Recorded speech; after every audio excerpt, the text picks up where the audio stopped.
Hey everybody, welcome back to Low Friction Friday and hope you've had a great week of cycling. Alright, first cab off the rank today. Thanks for being with me last week. I had a really fun first day back at school on the video front, so the commitments I outlined at the start of that video about being better at YouTube in 2024, I did not quite execute on that one, that's for sure.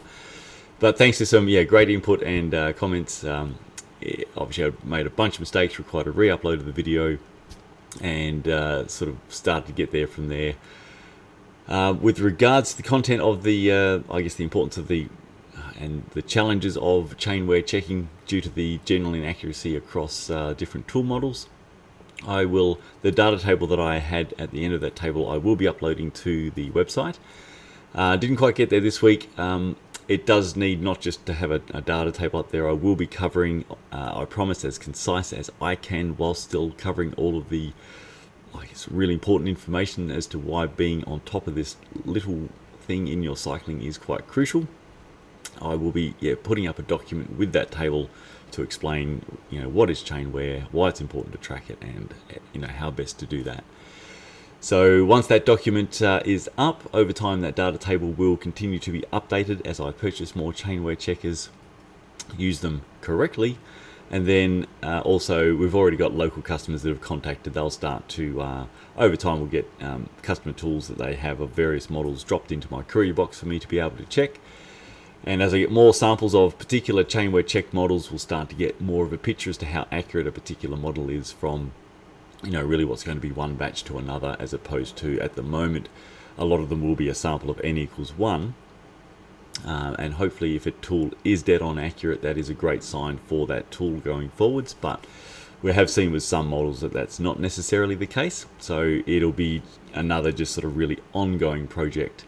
And over time we will be looking to just have a strong list of chain wear check models that we can be really 100% certain on, that if you have that model, 0.5 is 0.5, and you just simply have that very accurate go no go replacement mark for staying on top of when you need to put a new chain on, so as not to do damage to your lovely other components on your drivetrain. And also just quickly on last week did have some issues with the audio from the portable microphone, which I think I have solved, so there'll hopefully not be such a big discrepancy between the audio from this microphone and the portable one, which is a pain in the butt. And also the fact that this software seems to be sometimes duplicating the upload of certain clips, which I'm not sure I have resolved yet, and I'll just have to keep an eye on. But please let me know if that comes up. Sometimes in a video there's so many clips in there, I can't necessarily always pick up on a quick scan through that especially a shorter clip has managed to duplicate itself on export. So please let me know if that does occur, and I'll keep trying to figure out what's going on with this software. But again, this is very much not my forte area, but we're trying to chip away on it over time. Alrighty, some quick low friction news. Alright, apologies, it's been a minute since I did any update on the little test we're doing on the chain prep products such as Silka's stripper and Ceramic Speed's drivetrain clean. So I will hopefully be back, if I get to a video next week, I'll hopefully have some data graphs to update with on the updated test that we've completed now. I'm basically halfway through. I've tested 3 chains via the Silka stripper and 3 chains via the UFO drivetrain clean. So now it's been, I guess, deep enough into the test that I need to test the, waxing a chain directly over the factory grease, because what this current test methodology is relying on, I guess the theory behind it is that if the chain prep products stop effectively being able to dissolve off the factory grease and do the prep they're claiming to, and therefore we would have a poor wax bond of the immersive wax onto the chain because it hasn't been able to do that well, that we would hopefully pick up, a clear difference in the wear, because at some point, due to the poor wax bond, there's going to be a poor treatment lifespan of that wax, and we will hopefully be able to just detect it's like, okay, we got say 4 chains deep or 5 chains deep in using 200 ml of either say Silka stripper or UFO drivetrain clean, and here we can see that the product struggled to properly dissolve the factory grease, and so this is kind of the number of chains you can get per 200 mil, and how does that compare to the claims for the product, and even, I guess, working out the cost then of the products for the number of chains that you can prep per volume. How does that stack up cost-wise versus the traditional solvent method?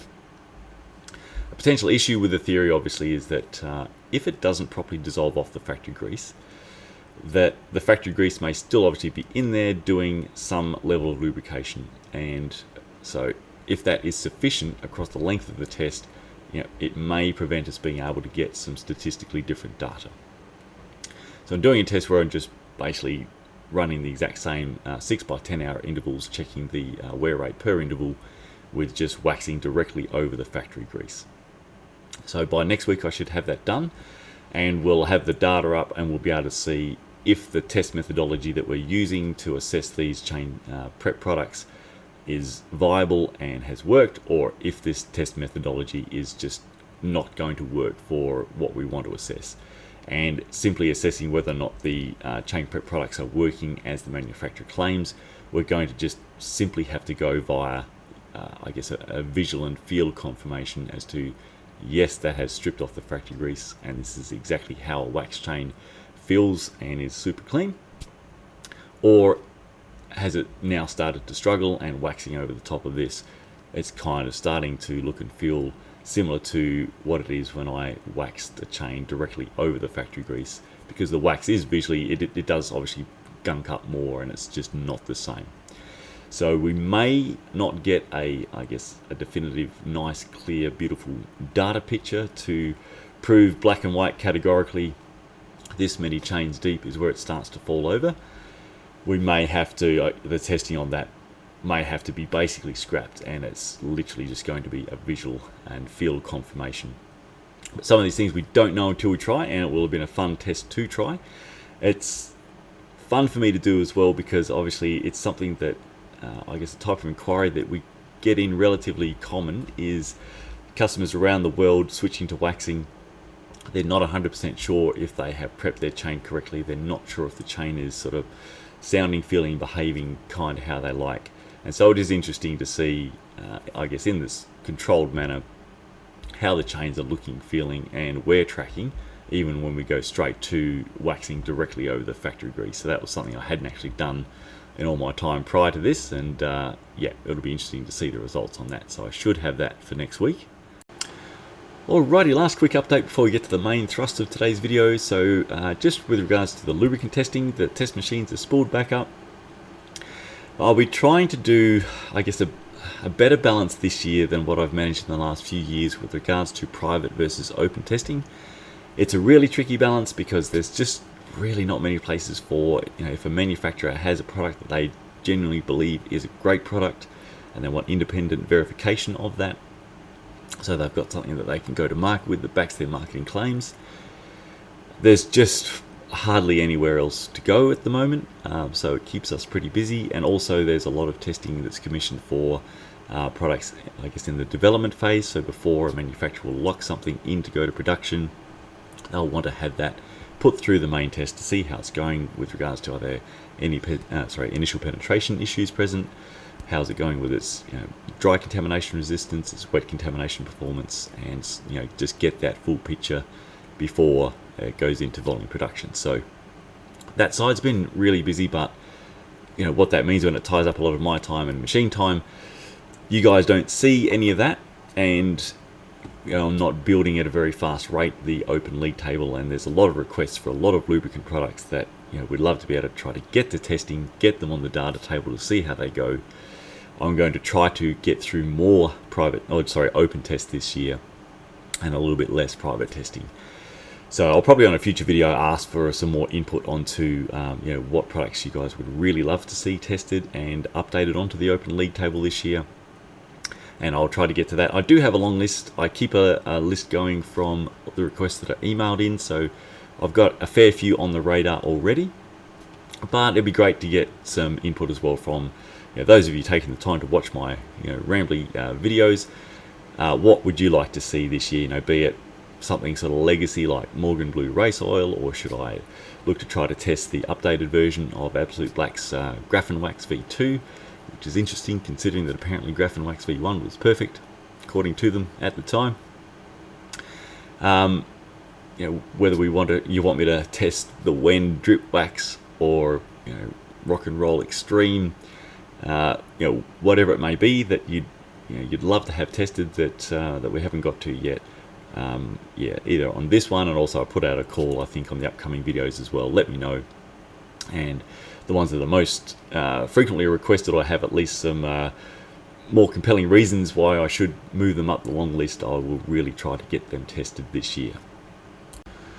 One open one that I have kicked off is the Finish Line Wet. So this will be the third, and I would likely say final Finish Line product that I will bother putting through the test. I do have concerns that I guess the Finish Line lubricants overall make a compelling case for testing, and for the odds that they will make it as a top recommendation I think are really going to be quite low, which after I've tested multiple products of a certain company, if they're all really average to poor, then I think I can sort of call that potentially done for that manufacturer, unless some new really compelling evidence comes through that one of their products is actually going to be a baller product. So I was in two minds a lot about whether I bothered with this one. I purchased some, and so it's been on the shelf waiting for me to try to get to. I had purchased it because it was either last year or the year before, I really can't remember now, that's how long I've had this one here, but I had seen that one of the Pro Tour teams was being sponsored by Finish Line, and this was the bottle that they were showing off as their lubricant. It's also been, I would say, relatively commonly requested out of the gazillion lubricant test requests we get. Finish Line, the green bottle or the wet one does come up. So it's been on the long list for a while, and I thought, all right, let's just get to it. We've tested two of Finish Line products already. The Finish Line Dry, which was not terrible, but certainly not what I would call competitive, and the Finish Line Ceramic Wax, which is the worst product ever tested, which is saying something, and that's by a pretty decent margin. It only just beat the test of zero lubricant on the chain. Just for fun on Finish Line Wet, because I remembered just when I was doing this video, I had a fun comment with regards to Finish Line from one of my all-time favourite commenters on my YouTube channel. I'll have a quick look at that one. Alright, dear Larry T at Cycle Italia says, "You've got plenty of time to slime on various products, but are still too busy to get around to testing Finish Line Green, the wet lube. Or have I missed that? I'm starting to wonder if you are afraid of this cheap, find it anywhere oil might not be so terrible, so saying I don't have time to test it is a cop-out." Alrighty. Oh, Larry also had some great input in the Chain One Inner World, where people seem to happily shell out $50 a bag for snake wax pellets. Why they wouldn't just bite the bullet and get a KMC digital checker for less than $100 and be done with it is beyond me. Do they not have any dollars left after spending way too much, $95, on a new chain pre-treated with snake wax? So some very thought-provoking input from Larry T there. Thank you. Taken under much consideration, and be very pleased to know that that Finish Line green bottle is in fact under testing as I record this. I've got block 1 to give an update on today. Okay, so here we go. So it's actually sitting super close to Finish Line Dry, the red top bottle. So it's yeah, very tight there. Overall, so 15.1% at the end of the 1,000 kilometer block 1, which is perfectly clean cycling. Honestly, that's not amazing. I mean, it's not going terribly. It's certainly not the worst. We see with some of the wax strip lubricants that have some initial penetration issues are higher, and some of the really high wear wet lubricants tested to date are much higher. Overall, it's sitting in 12th out of 20 of the wet lubricants tested to date. Quick comparison to the top 5 though. I mean, we've got Synergetic at 0, Synergy at 2%, Rex Black Diamond 2.3%. That's the Black Diamond wet lube.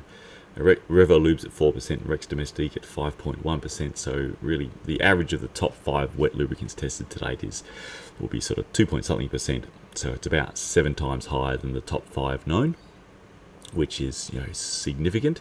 And overall ranking, it's sitting down in 27th place out of that'll be 41 lubricants tested. So not a disaster, but not a great start. It is pretty thick and heavy. So it's not sounding amazing in the dry contamination block 2 so far, about halfway through that. Wet lubricants do traditionally struggle in the dry contamination blocks by just the nature of that type of lubricant. They absorb contamination and provide, by being wet and not a solid or a paste, a pathway for the contamination to go from out to in. But we will see. I will hopefully have block 2 for next week's update as well.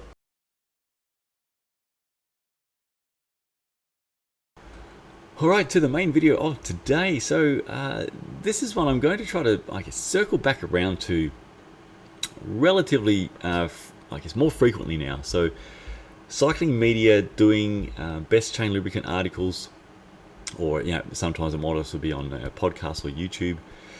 And, traditionally, as you guys will know, if you've followed me for any amount of time, reviewing bicycle chain lubricant performance for tech riders and cycling media, it is just such an extremely difficult challenge because they typically will have zero tangible data to go on whatsoever. It is pretty much all subjective, basically from visual and feel. But both of those can be extremely inaccurate and misleading. It is just such a tough area, and it's an area, I guess, that it's a big focus of zero friction cycling, with the knowledge and information that we learn from the control testing, that hopefully, over more and more time and for more publications, that information is able to assist them in putting these articles together so that their audience and their listeners or readers are getting better information that's going to save them friction and wear, after, they're going to be in a better place after they've read or listened to that article. Yeah, so for me on this front, I always have a pretty keen interest here because it really does concern me sometimes when I see what I think are pretty all objectively proven really high wear products. So these products that I feel very certain if someone was to take the recommendation from this media publication and use that product, it's just going to be a bad time for their drivetrain component lifespan. And obviously we work very hard to do the opposite of that. And trying to get an understanding as to what sits behind some of these recommendations for top products is still a little bit mysterious. So it's an area, improving the cycling media ability to review lubricants better and put forward better articles on the best lubricant option for you. It's a big goal for, sort of what we're doing as well. So I'm picking on this one as my first one back because it was probably a couple of years ago, I think now, where I chose a Bike Rumor best lubricant article as, I guess, the example as to how cycling media are doing this wrong. That one a couple of years ago was really quite a textbook case. So I've had one quick read through on this one, and already I can see that things really have improved a lot since a couple of years ago, so that's fantastic. But I think still my thoughts or my concerns on some of the aspects of the information and the recommendations will differ. It'd be great to just do a quick run through why. Well, quick. Take that in context of me. And see what your thoughts are on what I think on the information they put forward. And if you agree with what they've done versus what my concerns are. And all that sort of stuff. So, let's see how we go. Alrighty, here we go. So this is a impressively big best chain lube article by Bike Rumor. So already they are obviously in my good books because taking the time to go in depth and cover many pieces of information is the right way to go with stuff in this space. So awesome start for Bike Rumor. And interesting also that this was actually a co-written effort, which is unusual, but perhaps tackling this topic, that is also a pretty good plan. Right, now being rather huge, I'm obviously not going to go through it all and provide thoughts, because that would take a long time even for me. But let's go through some of the highlights. Okay, so to kick off, a quality chain lubricant is vital for the performance and lifespan of the entire drivetrain. As the chain runs across your cassette, chain rings and rear derailleur pulleys, any combination or lack of lubrication will gradually wear down the precisely machined teeth of these components, leading to noise, a reduction of efficiency, sloppy shifting, and eventually a hefty replacement cost. So that is all great, except the only, point of contention I have there is that the gradually wear down, that may, in quite a number of cases, be rapidly wear down, especially with a not great lubricant choice, and especially if that is off-road in the world of dirt and dust. So think of the chain as the heart of your bike's drivetrain. If it's gunked up with contaminants, it's not able to function efficiently and performance suffers. Not only will you waste your power overcoming more friction in your chain, but that friction will accelerate wear on all of your drivetrain components, which can combine to cost many hundreds of dollars to replace. By making a small investment in a quality chain lube, big gains in not only performance but bank balances can be achieved. So that's fantastic. That's exactly the message that we've been really trying to drive home. That it's really not about saving that watt on race day. It's much more focused overall on what's happening to your lovely components, which can have a great long life or a really short life, just depending on that choice. Hey, there are a dizzying number of chain lubes on the market, with wet lubes, dry lubes, and wax-based drip-on coatings all claiming to be the best. All these options can make it hard to figure out which is the best lube for your bike, riding style, and the conditions you encounter on the road or trail. Additionally, there are very strong and widely varying opinions on what lubes are the best. Based on our experience, popularity, and independent test lab results, we gathered 14 of the best chain lubes on the market to test and compare. So yeah, all up, that's a really good, intro and setup for this article and why this article is going to be of interest to the readers. So super stuff. Right, so the first recommendation as best overall drip wax chain lube is the Effetto Mariposa Flower Power Wax. Wax. So I have to completely agree with that. That is still, to date, the lowest wear drip lubricant that we have tested. The only reason why I think this hasn't really gone gangbusters all around the world is simply that, for one, it's not officially immersive wax compatible, so it's not really a product to use in conjunction with immersive waxing. It's just a completely different wax base, and that doesn't really play well with the paraffin wax bases of the likes of, say, M-Speed Wax and Hot Melt and Rex Black Diamond. Either the wax, if you use this with the wax treatment starts to sound and feel dry quite quickly. And then even when you put the flower power wax on top of the wax coating, that flower power treatment starts to sound and feel dry quite quickly. So they just both don't really get along. The other thing is that although it is extremely contamination resistant because it just stayed so low wear, it does run pretty black, and so it visually looks a bit dirtier than a lot of other wax strip lubricants. And so there's just a bit more maintenance from a visual standpoint to keep the drivetrain from going all sort of waxy black. The actual performance of the product and the price point is fantastic. So can't agree more there, really. The other point of note here is that they have actually referenced to zero friction cycling for this one, so that's great. That we tested Flower Power and honoured it as the best drip wax chain lubricant available for its wear rate and contamination resistance. So that is awesome. They have actually referred to some of the testing and the data to back up this recommendation. So we're off to a 10 out of 10 start. Alright, best value drip wax, Squirt, long-lasting chain lube. I think they're pretty good point there. Squirt definitely is a great value option, so it's at a really great price point. And you do get some solid performance for the price. So it's something that you can grab off the shelf at a bike store or grab off online and know that at least you are on a solid choice. It's something that I guess I would say that it's definitely not perfect yet. I think they are working pretty hard on always improving. I need to check in again with Squirt to see if the formula's changed such that I need to do a retest. It's going to be markedly different than what I tested pretty much 8 years ago now. But overall solid and at great price. So the main things I would take note of with Squirt is that it's one of many wax strip lubricants that do have what's called, initial penetration issues. That means that if basically you apply it as per the manufacturer instructions, initially you will get some high wear that you can't feel through your pedaling, believe it or not, but the wear will be there. It just really struggles to get through that tiny little gap between the inner plate link shoulders and down to the pin where it's really needed. So if you only ever ride in the dry, your maintenance intervals with this are generally going to be fairly sort of few and far between, so it's not a big issue at all.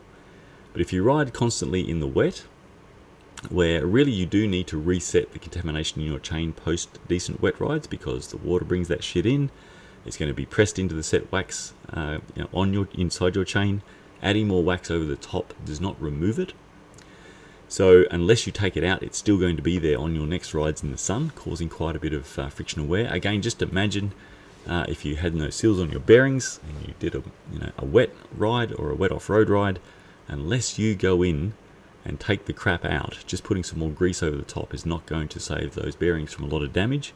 It is just like that in your chain, but worse because of the huge amount more workload your tiny little parts in the chain are doing. So if you have to frequently clean your chain post wet rides and then have to faff to get past the initial penetration issues, that's just where sometimes this option is going to be maybe not as good as some other options, where they may not last in general as long, so you might have to lubricate with them more often. They might cost a little bit more, but it's just going to save you a whole bunch of time and faff and also wear by not having those initial penetration issues. If you want me to ramble on about exactly how we assess the initial penetration issues for some of these wax strip lubricants, let me know, and I can cover that off in one of the low friction updates next week. Alright, moving on to runner-up best wax drip wax chain lube. They've got the Ceramic Speed UFO all drip conditions. So yeah, another top recommendation. It's, I guess, comparing directly, it looks like they're giving, I guess, runner-up to the Flower Power. Comparing directly the two, so really the advantage of the UFO drip is that you can use it with your immersive waxing, and also even if you're not using it with immersive waxing, it will stay visually cleaner. So it's kind of just your top option for many to have a really clean, low wear, low friction chain and drivetrain. It's something that also, I mean, obviously it's from Ceramic Speed's marketing, but it is pretty well established as one of the fastest, if not the fastest, sort of drip lubricant out there. So the outright speed of the Flower Power is still a bit unknown, but it's going to be no doubt a strong performer. But whether it's matching some of the stuff that's been a lot of R&D to make it one of the Formula One lubricants, I'm not too sure. But overall, it's great stuff there. I'll move straight on to the best money no object drip wax chain lube with the Absolute Black Graphene Lube. This one's a fun one. Might split this here just in case I've got to re-record this section 5 times. Alright, still on a roll here. Best wet chain lube, Silka Synergetic Wet Lube. So yes, this is obviously a top recommended wet lubricant. It's the only one that's at 0% for a drip lubricant at the end of the first block. So especially in dry road conditions, it's extremely low wear. Interestingly, every now and then we have had some feedback that it's not as clean as people were expecting. Now just remember, all wet lubes are going to run black. It doesn't matter how fancy the lubricant is and what lovely color it might be when you put it on your chain. As soon as you have gone for a ride, it will be black.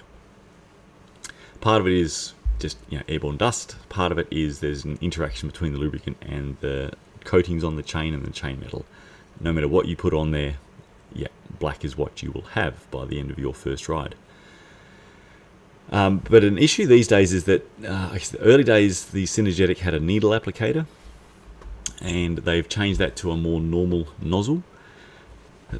I guess the main strength of the top wet lubricants that we've tested is that, which is Synergetic and say Rex Black Diamond, is that so little of the product is needed to very effectively lubricate your chain for a very long time that they tend to stay a lot cleaner and attract a lot less contamination for a wet lubricant as compared to other wet lubricants which are generally much wetter. But that really only works if you don't over lubricate. So with pretty much all wet lubricants, your time to reapply really is when your chain starts to sound and feel a bit dry. With a product like Synergetic that typically has a very long treatment lifespan, and people tend to just sort of put a nice big fat drop on each roller at about the same frequency as when they were using, say, Rock and Roll Gold, they're going to end up with a way over lubricated chain, and that will be a black mess. And if it's a black mess, you are definitely going to be negating some of the low friction, low wear, because the wetter the chain, the more contamination you attract, and the easier the pathway the contamination has to get from outside to inside the chain. So especially since the change of nozzle, just take care with your application that you are not doing too much too often. Synergetic chains lubed correctly remain very impressively clean for a wet lube for a very long time and need very infrequent maintenance to keep them so. And while we're here, so yeah, we can see, nice of them again. So the independent chain test, lube test, zero friction cycling found that Silk Synergetic wet lube was the only wet lubricant ever tested which produced zero chain wear in preliminary rounds of testing. What this means in the real world is that if Synergetic is applied every 500 miles and ridden in favourable conditions, in favourable conditions like dry weather on clean pavement, you can expect to increase the service life of your drivetrain components by a significant margin over other wet lubes. All over it. And yet, all over it still in the last paragraph. So Silk Synergetic is a wonderful option for riders who are not interested in the lengthy process of applying wax-based chain lubricants, but who are conscious of drivetrain wear and costs that it incurs, and also want to maximise the efficiency of their drivetrain and, along with it, their speed while riding. At $25 for 2 ounces, Synergetic still sits at the premium end of oil-based lubricants. Still, it's important to note that thanks to its fine applicator, Synergetic coats very well with just a small amount, and once applied, extends the life of the drivetrain components, making it a great investment to make in your bike. So overall, they're doing a great job of explaining that, really a lot of the premium lubricants, if they are genuinely high-performing and very low wear, are obviously a great investment. So yeah, super stuff so far. Okay, here's where it might get some divergence. Best value wet chain lube, WD-40 Specialist Bike Wet Chain Lube. Now, I haven't tested it, so I can't speak from a, real position of knowledge and strength here. Maybe it is amazing in wet weather conditions, but some of the things they covered do raise some caution. So they're noting that it's a great inexpensive choice for those who ride in wet, muddy conditions regularly. So like most wet lubes, it goes on thick, is easy to apply, and you don't need to let it cure overnight before heading out for a ride. It clings tenaciously to the chain in wet conditions, helping your drivetrain remain quiet and spinning smoothly. Caveat is that like other wet lubes, it picks up a lot of grit and grime, so your chain needs to be cleaned frequently and re-lubed regularly. So this is where, it still comes back to this battle between what's the best option for you in wet conditions. Is it a wet lube made for wet conditions, or is it a wax-based lube? There's obviously a lot of sort of mostly anecdotal stuff out there that the wax lubricants don't last in the wet. Offsetting that to a degree is if a thick abrasive sludge is adhered to your chain, is that better? And as I mentioned before, the real battle for most people who are riding day in, day out, or just, quite avid with their cycling, what do you need to do when you get home for the next ride to get back to a place that's low friction? Is this the right path? That's going to be a particular area of focus again soon. So let me know your thoughts. Have you used this product and had a great result with it? And is this something that I should add sort of higher up the long list to try to get to testing fairly soon and see how correct or not this recommendation is? Okay, here is where we are definitely going to have some divergence. Easiest chain lube to use, Wolftooth WT1. If you haven't seen my detail review on the Wolftooth WT1, I'd recommend to give that one a bit of a watch, because that one is the textbook case study into lubricants that claim that they clean as they lubricate. This one, for those that haven't seen it, tested very poorly, and I went through a number of what I think are pretty fundamental flaws with the the reasoning and I guess the entire premise of going about the cleaning as they lubricate. So let's have a look at what they're saying here. So according to Wolftooth's co-founder Brendan Moore, the WT1 is best described as a premium synthetic drivetrain treatment because it not only lubricates the drivetrain but also actively pushes contamination out of the chain so that it can be easily wiped away. Alright, let's talk about that point first. I mean, obviously the contamination that it's talking about is the contamination that it put in there. So you've got this kind of circular thing going on where you have quite a, it's a really very wet lubricant that will be attracting a lot of contamination by way of being quite a wet lubricant and giving that contamination an easy path inside the chain, cause a lot of friction and wear. But at the same time, it's supposedly pushing it back out again. The exact same stuff it just brought in. And is it bringing it in more rapidly than it's pushing it out? Based on the wear rates that were seen in the test, I would say that it was very much a losing battle. And then even just on the numbers that from their own marketing, where they advise that 95% of the product is lubricant, so that leaves a maximum really of 5% of the product to be detergent or their cleaning agent that is doing all this wonderful stuff to get rid of the contamination. And considering you're say applying about 3 mil on an application across over 100 links of chain, so that's 0.03 of a mil of Wolftooth WT1 per link. 5% of that 0.03 of a mil is going to be apparently cleaning agent. You tell me how much that's going to be doing to get rid of the contamination whilst it is actively gathering it and shoving it in there. So I went more in depth on that sort of quick summary, but I think the analogy I used at the time was that it's a bit like, look, I can give you two options. I can stab you 1,000 times with a prison shiv, but I'll give you a couple of band-aids at the end of that, or I can not stab you 1,000 times with a prison shiv and you don't have to deal with any wounds at all. And that's really the difference between, say, a very wet lubricant versus your top wax drip lubricants or immersive waxes that just do not have that contamination gathering and is not giving the contamination that does get on the outside a path to get in. So it's a pretty stark contrast.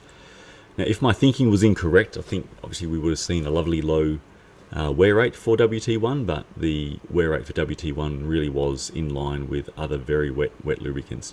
It just eats up the contamination, very quickly becomes very abrasive. Whatever is supposed to be dealing with that abrasive contamination, if it's doing something, it certainly isn't showing up, and it was just a really poor result. I sent the detail review to Wolftooth. I've emailed them to, because obviously I'd love for them to prove me incorrect, and I'd love for them to give me some counter information from their own development and testing. And sadly, I have heard nil nix nada back. And as I mentioned in the review, I really like Wolftooth Company. I think they make a lot of great products. I've purchased and used a lot of their products over the years, and have always found them to be really high quality. And I would have loved for this to be a top product, and if it was a top product, I would have loved to have stocked it. But as it stands, it is something that saddens me that it has their great name applied to it. Alright, they're saying, so to test the claims, they applied it to a used chain that was well contaminated from wet weather commuting miles. The chain hadn't been ridden, cleaned or lubricated in a long time. So in the work stand before the application of WT1, it was squeaky and the shifting was sticky and slow. After applying WT1 and wiping away the excess, we spun the drivetrain through about 30 cycles. The chain was immediately running more quietly with WT1, which was no surprise. What was surprising was the amount of sludge that quickly appeared on the surface of the chain, riding the bike around later that day. Whilst unsightly, this was WT1 doing exactly what it's designed to do, which is pushing out old contamination from deep within the chain. As we continued to wipe away the newly surfaced crud from the chain throughout the week, the chain and drivetrain became smooth, quiet, and eventually fairly clean in appearance. It was not eat-off-it clean like a dipped wax chain, but it was clear that the chain was no longer acting as an abrasive wear accelerator for the cassette and chain rings. A few, points of contention there really.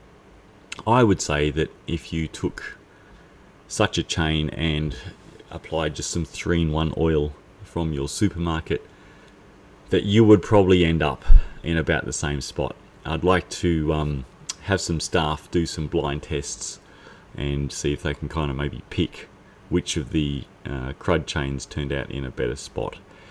It is possible that WT1 might outperform your general purpose 3-in-1 from your local supermarket, but I don't think that this test of N=1 with a chain becoming decidedly better after it's been lubricated when it was not lubricated and full of crap, I don't think that's the most robust test to sort of, I guess, hang that their marketing claims are correct on.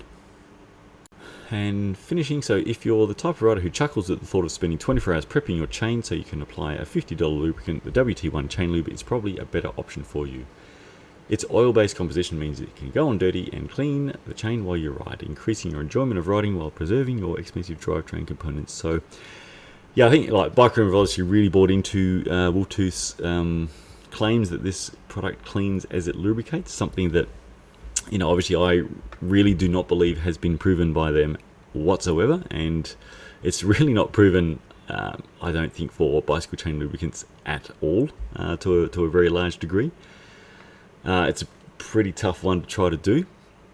Obviously, in my view, it's not competing at all compared to the top wet lubricants that we've tested, and I'd like to see Bike Rumor perhaps do something a bit deeper with their testing of WT1 versus some of the other lubricants that they've mentioned, see what wear rates that they do in fact get over time with this product.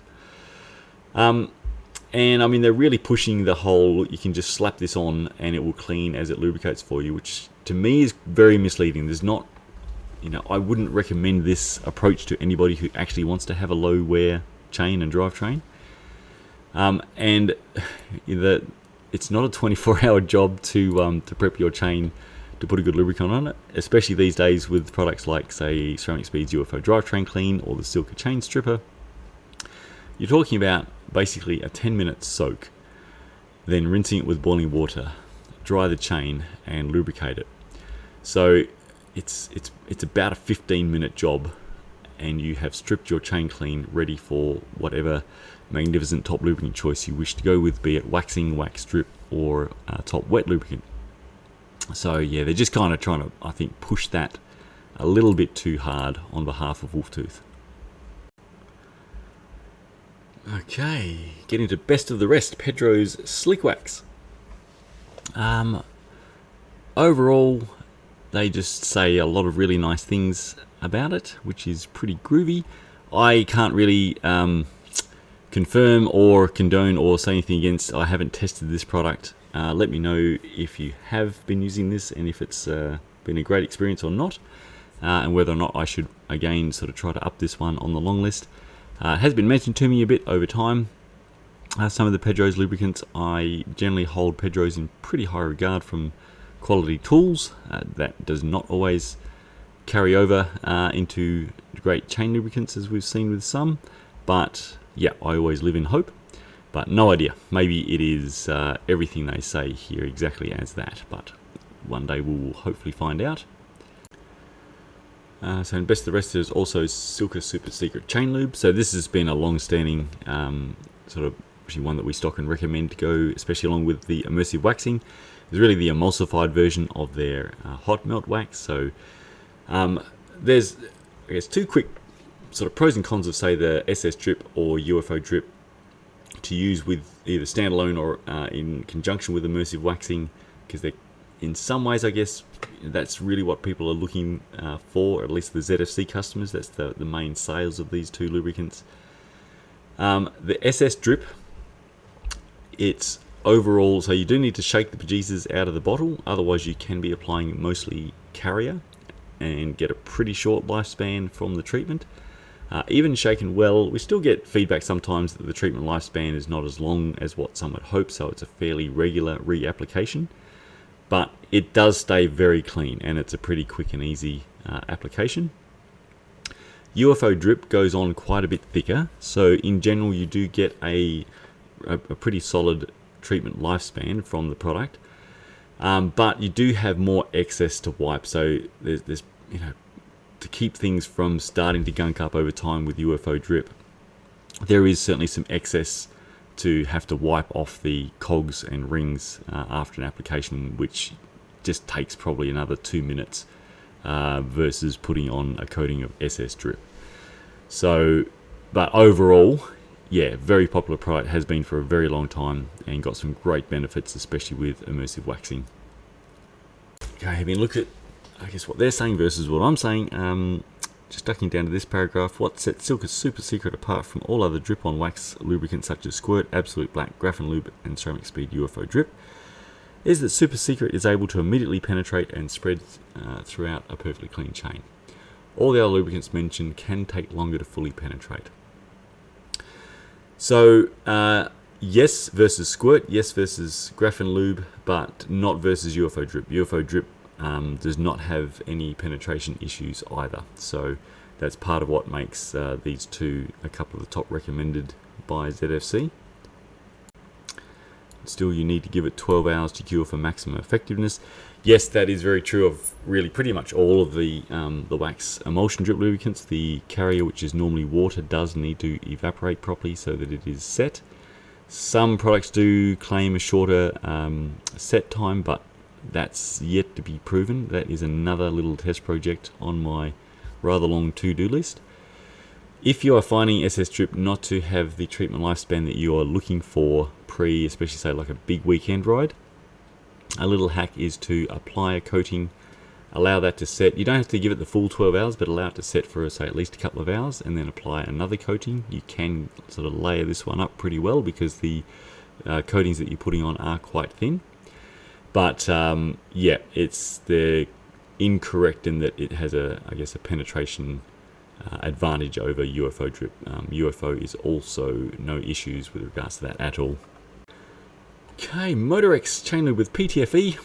Again, no idea on this one.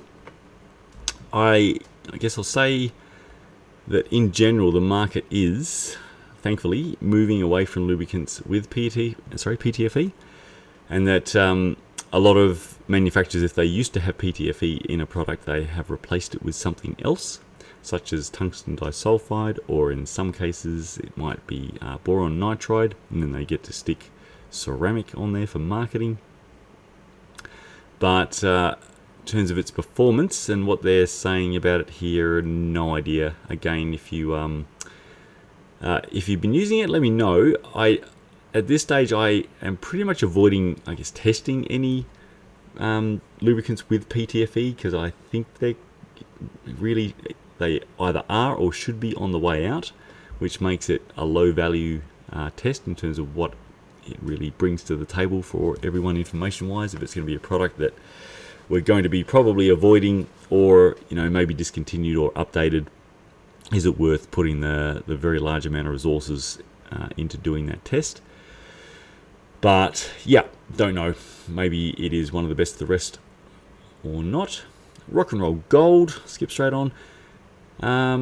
Yeah, I mean, this was one of the first ones tested again way back at the start, and yeah, again, it's a rock solid wet lube performer. Pretty much, I guess, sort of mid-pack these days. Probably 15-20 years ago it was known as a pretty top performer, but time does move on and new fancy better performing stuff has come out. Let's have a look at what they're saying about it. They do cover here that it's quite cheap for a bottle, but that said, the thin nature of the lube and the soaking application means that you go through it a little quicker than many others. That's absolutely true. Rock and Roll Gold, like a lot of products of this type, although it might only be, say, $15 a bottle versus, say, Synergetic at $50 a bottle, without factoring in wear rates, your lubricant cost per, say, 5,000 or 10,000 kilometers will absolutely be probably around double just in lubricant usage with Rock and Roll Gold, simply by the fact that you are putting typically, around at least 5 to 8 mil on per application, and the applications don't last anywhere near as long.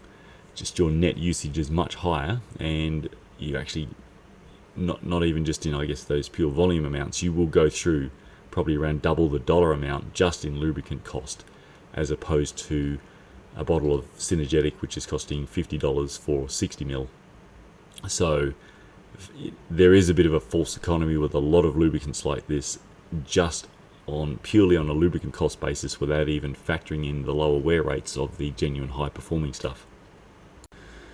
Rock and roll, holy cow, so I got a pretty big best of the rest list. Again, no idea, I haven't tested this one. I think this is their supposed to be super clean one, which, like some others aiming to be a super clean drip lubricant, have a very short treatment lifespan. That is what I have heard anecdotally over time, is that this one does not last too long. And interestingly, they have covered that in the content here, that it require reapplication after only 100 miles, which was a bit surprising. That's not a long time for sort of on-road riding, but looks like it stayed fairly clean. But yeah, whether or not, like a lot of other, especially the older generation lubricants of this type, that the cleanliness is kind of only a skin deep thing, and that they actually come with pretty high wear rates because there's just not enough lubrication going on inside the chain, I'm not sure, but that would be my concern. Right, Maxima chain waste lube, again, don't know, haven't tested it, running super long, so won't spend any time on this. It's just another one of literally like 1,000 products that we could put in this category, and I would be testing till I'm about 3,000 years old to try to work through them all. So again, I have been emailed in about Maxima every now and then. I wouldn't say a lot, but if it's something you feel passionately about, should be right up there, let me know. Moving on to the muck off dry weather. Muck off, oh, that's a fun topic. Don't get me started on that one. I duck back to the data sheet. So of all the muck off lubricants I have tested, which is 4, their most budget one, which is the muck off C3 dry, which is hiding from me, there it is. So it's the best of the muck offs, which is weird because it was by far the cheapest. The other muck off products tested are all their very expensive stuff, and they are all right down the bottom as near the worst that we've ever tested. So there's been quite a big story with what's going on at muck off overall. Being the least worst is not great, and overall the muck off dry is all the way down in 33rd place out of 40 completed open tests. So I'm going to have to strongly disagree. And also, yeah, the greater concerns that we have about what muck off have been doing, and if there's some potential integrity and honesty issues in there, which is my own personal opinion, that there's some pretty big ones. They're not a company I tend to look for people to support until they change that. Let's see what they are saying.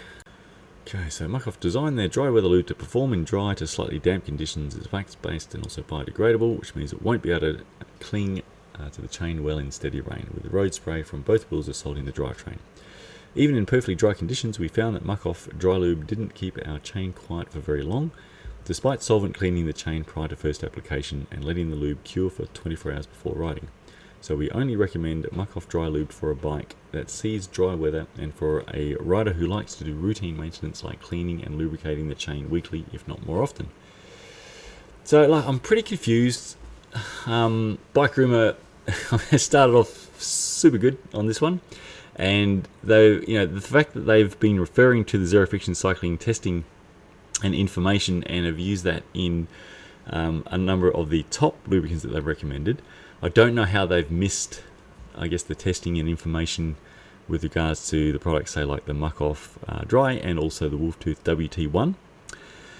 And if they have something that I guess would offset the information that I have and the results that I have, I'd be obviously pretty fascinated to know what that is, and get another side of the information coin to see what they've got, because I don't know why they've put those products on the article here. It's been going super well, and even from their own wording, it seems like a strange read that this would be in a recommended list when there are probably about 1,000 others in this just middle who knows category that you could easily put in here in place of this one and say nicer things. So a bit confused on the inclusion of this one at the moment. Alright, so there is that chain after just 2,000 kilometers in the main test, compared to Synergetic at the end of 6,000 kilometers, and a huge amount more contamination thrown at it during that time. So there is something that going on with the base of the muck-off lubricants, which I covered in the muck-off files. It seems they are using, I think, the same base across all of their wet lubricants, and that base is the dirtiest base I have ever seen. Alright, they have, after that one, a nice little comparison chart table. Why you should trust us. So it's great they sort of take a note that it's important to note we did not perform specific scientific friction or wear testing on the lubricants in this buyer's guide. Since this type of analysis is quite difficult to perform and requires highly specialised equipment, we'll leave that to the experts who already do that type of testing. Zero friction cycling is one such resource, and so on. So I mean, this one was almost a little bit bipolar in that I think it's like it started brilliant, and then it kind of got a little away from that. And I wonder if that is perhaps one person was, I guess, assigned X, and they were using some of the resources such as what Zero Friction Cycling has, online on the website, and the other person was not, and was just doing more based on marketing and how it felt on a chain when they applied it and rode it, which has sort of limited what you can get from that. And again, in terms of what's going to be best for you overall, because most people do ride for more than one day if they're a cyclist, is what is the best path for you to maintain a low friction chain day in, day out? Is it a solvent flush clean after that wet ride with a wet lube? Because that is the only way really that you're going to reset the contamination in the chain.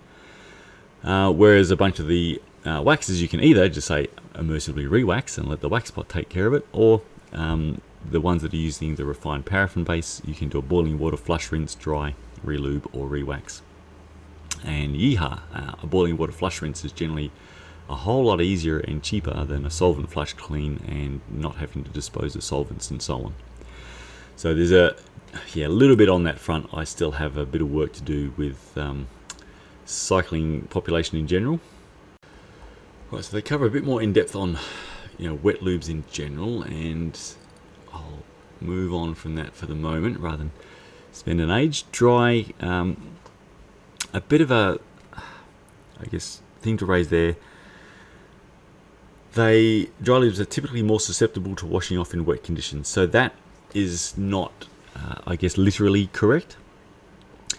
Dry lubes. So what happens with especially of your wax lubricants is, the wax is water insoluble. Once it has set, either from a wax emulsion lubricant or an immersive wax, the water is not going to wash it off. The contamination in the water will abrade it off. What Ceramic Speed, especially because they did a lot of testing, which I can't share it, but they shared a lot of details with me as part of the development for their all conditions lubricant. They found that in general, the waxes actually held fast during the wet testing as opposed to the wet lubricants, because the wet lubricants and the oils do tend to get washed out. So whilst they're not water soluble themselves, they are a liquid that can just physically be washed out and pushed out by the water. The waxes tend to hold fast, just will they be abraded off? So how thick is that wax coating? Is it a really thin, sort of dry lube that's been put on, potentially something like a, rock and roll holy cow? Or is it something where you've got a pretty decent wax coating on there that's going to hold up pretty strong and not get washed off? So, just wanted to point out that if the dry lube that they're referring to is a wax, then the waxes do not typically get washed off. It is being abraded off. So wax, they do not a bad job of covering the wax. Still, pretty much like everybody, they do kind of stress the higher time and effort. Comes with a higher initial cost. So part of that's true. There is, for most people, going to be some time involved to getting on top of being used to dripping something on their chain to popping a chain into a pot of melting wax. But they haven't made a big song and dance about it being this massive faff, which some places do. So kudos to them on that. And if you are unsure just how easy immersive waxing really is, watch the episode 17, the waxing the concise version, where I just demonstrate that immersive waxing is quite a doddle and takes, on average, its physical time, it's about sort of 3 to 4 minutes of actual labour time, because you don't have to stand there and watch the wax melt. And on balance, for those that are actually looking to try to maintain a drip lubricant chain anywhere near as low friction as what immersive waxing is, day in, day out, on balance you'll spend more time trying to do chain maintenance with a drip lube chain than what you would on immersive waxing. It's certainly, it's still not going to be for everyone, but I've been really quite surprised how not niche it is now. So when I first started, immersive waxing was for sure really niche, and now it is practically mainstream, I think. I guess especially judging by what we tend to see, but it's just gangbusters versus what it was when little zero friction cycling started. And alright, I could be going on quite a bit, so you can see that they have covered a whole lot of extra information as well. There's a few things I would change, have a quick read through, but yeah, I'm way over time and I am fading. You can probably tell that I'm struggling to start to put sentences together, which is the challenge for me at the best of times. But overall, so whilst I had some certainly differing opinions on some of the recommendations further down the list, compared to where they were on the Best Chain Lube article a couple of years ago, this is quite an improvement. So overall, I'm going to give a great green tick to just how much Bike Rumor have improved with regards to putting out information on this very important topic to their readers. So great to see that they've just improved so much versus me doing a video showing that they're the textbook case of how not to put out best chain lubricant articles.